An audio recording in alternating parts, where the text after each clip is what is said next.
एक मित्र पूछते हैं, मंत्र उच्चारण सुनकर मन प्रसन्न क्यों होता है? शरीर और मन के साथ मंत्र का कुछ राज है क्या? लाइफ फोर्स अर्थात जीवन ऊर्जा के साथ कोई संस्कार आगे जाता है?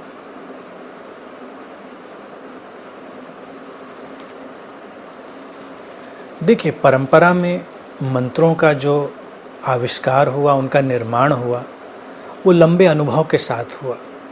तो शब्दों का कुछ जो जोड़ है, शब्दों का एक खास चयन है, वो हमको संतुलित भी करता है, हमको प्रसन्नता भी देता है, हमको शांत भी करता है। शब्दों के ही कुछ जोड़ और चयन होते हैं जो हमको विचलित भी करते हैं, हमको उद्विग्न करते हैं, हमको परेशान करते हैं। ये सब शब्दों के प्रभाव हैं जो हमारे ऊपर पड़ते हैं, इससे हम परिचित हैं। तो मंत्रों का जो निर्माण और आविष्कार हुआ वो इसी तरह से हुआ कि कुछ शब्दों को, कुछ खास ध्वनियों को इस तरह से हमने एक साथ रखा, उनको इस तरह से उपयोग में हमने लाया कि वो हमको अच्छा अनुभव कराते हैं। इसीलिए जब मंत्रों का एक लयबद्ध ढंग से उच्चारण किया जाता है तो वो जो नाद है वो लोगों को प्रीतिकर लगता है, सुखद लगता है और उनको अच्छा अनुभव कराता है।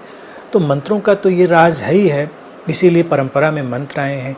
भारतीय परंपरा बहुत समृद्ध है, यहाँ पर अलग अलग आयामों से, अलग अलग कोणों से उस पर काम किया गया है।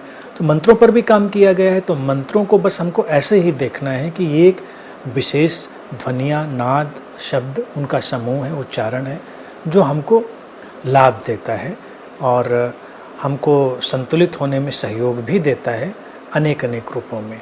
दूसरी बात पूछी है कि जो जीवन ऊर्जा है, लाइफ फोर्स है, क्या वो अपने कुछ संस्कार लेकर आगे जाती है?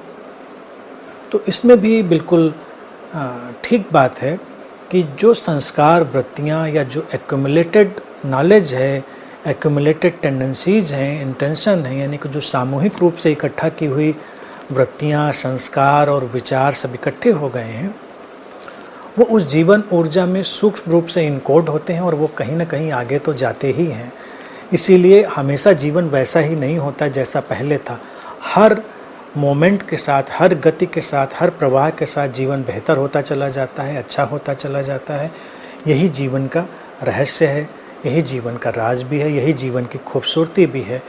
तो जो कुछ भी जाना गया है, समझा गया है, जिया गया है, वो किसी न किसी रूप में, वो क्या रूप है ये जाना नहीं जा सकता, लेकिन किसी अदृश्य रूप में जीवन ऊर्जा में वो शामिल हो जाता है और फिर वो आगे जाता है और नए शरीर और मन में वो अभिव्यक्त होता है और उसके साथ जीवन निरंतर समृद्ध होता चला जाता है।